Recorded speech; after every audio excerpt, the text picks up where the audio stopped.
again. Last night. Alright, yo, I'm gonna show you how to time remap in After Effects, so let's get into it. Alright, so we're on After Effects, and we're gonna make a new composition by pressing Control N. We're just gonna name this main comp.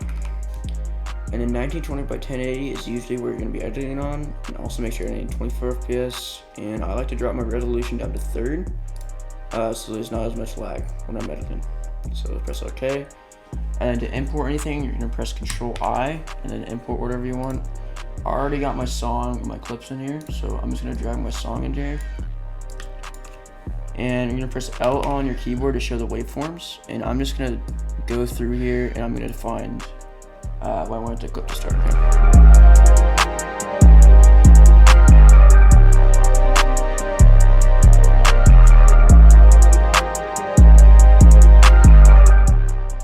Alright, so I got my 3 markers done for when I want the, Alright, so I got my markers down, and now we're just gonna add my clip in. I think it's this one. Yeah. So we got my clip in here, and I'm just gonna scroll through it and kind of find where I want it to start. What I like to do also is add my marker like 1 frame before where I want actually like the beat to happen. So like right here, I'm just gonna go 1 frame before. So I want my clip to start right here when it's like running and it's like scoping in. So I'm gonna press Control Shift D right here to cut it, and then go 1 frame before the beat. And we're gonna split it, and then we're gonna scroll through here until we find the 1 frame of scope that we want. Right there gets the kill. Split that, and then go on the beat, split it again. And I'm gonna scroll through to where it scopes out, which is like we want it to be like around like here, where it's like kind of like scoping out. And then we're gonna go. We want the clip to end. It's right here. All right, so now we're gonna do some time remap. Pressing Control Alt T, and place the keyframe here, and then place the keyframe 1 frame before the clip ends. And we're just gonna scroll through until we find where we want the clip to want it to end. So I want it to like end like right when it's about to like scope in. So right here. So now we're gonna highlight them. Press F9, or if you don't have an F9 key, you can go to right click from Assistant, Easy Ease, and then we go to the graph editor. And also to zoom in and out, you press And then also to zoom in and out, you press Alt and then scroll wheel, so you can zoom in and out. Now we're on the graph editor, and what I like to do is go like 2/3 of the clip like in to like around here. And I just like to add a 3rd keyframe and just pull it down a tad bit. Something like this. So it's like right here. It should look something like this. And then we're gonna bring this one up and press Alt on your keyboard, and then drag this so it affects both sides of the keyframe. And we're just gonna drag this over a little bit and bring this one down. It should look something along the lines of this. You can mess with it until it really depends on like the song too. Usually like if you have like a really like hardcore song, you can do like the graphs like a lot sharper, if that makes sense. It depends on the style you're kind of going for, but this is how I usually like to do my graphs. So, and the song's also kind of a slow song, so I like to do like a lot smoother graphs. So it should look something like this, and we're just gonna watch it.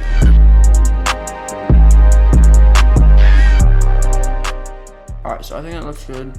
We're gonna go to the second portion of the clip, and we're gonna press Control T again. Keyframe here, keyframe 1 frame before the clip ends. And we're gonna scroll through here until where we want the clip to end, which I want to end like probably like around here, I would say. Highlight them, F9, or if you don't have F9 keyframe assistant, Easy Ease. So now we got this, and around like 2/3 the way through the clip, add a 3rd keyframe, put it a little lower, and then bring this one up, press Alt, bring this one over, bring this one up a little more, this one down. It should be good. Let's just watch it.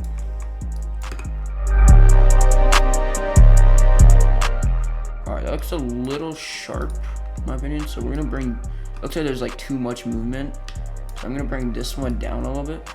I think it looks a little too sharp though. Bring this one down a little bit. This one.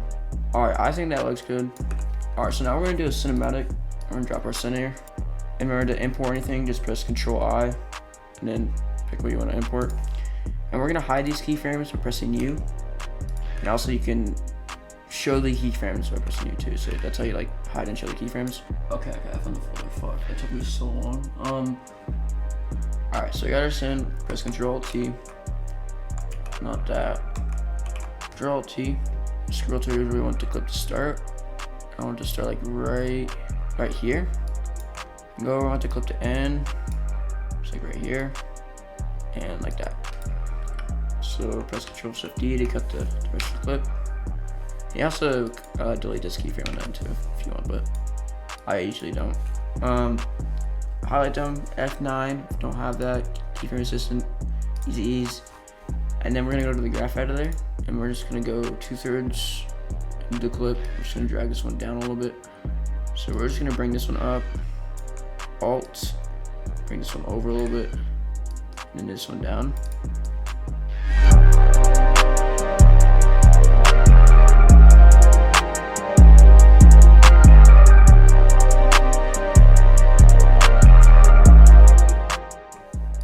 Looks fine. Also, if your clips are getting frame drops, I'm editing bo2 though. bo2 clips are usually recorded in like 300 to 600 FPS. Like these ones are in 600, so there's not gonna be any frame drops. But if your clips are like a lot lower FPS, like maybe like 60 or 30, just add frame blending to it if you're getting any frame drops by coming over here and double clicking this, and it just adds frame blending to make it smoother. Also, if you do your graphs too sharp though, it'll create lots of warping. It'll just make the clip look really weird, so just be mindful of that. But alright, so now we're just gonna add some direction blur by pressing Control Y to make an adjustment layer. And this is where you can add like all your like effects and like whatever you want. So we're gonna come over here and we're just gonna look up directional blur. It's right here.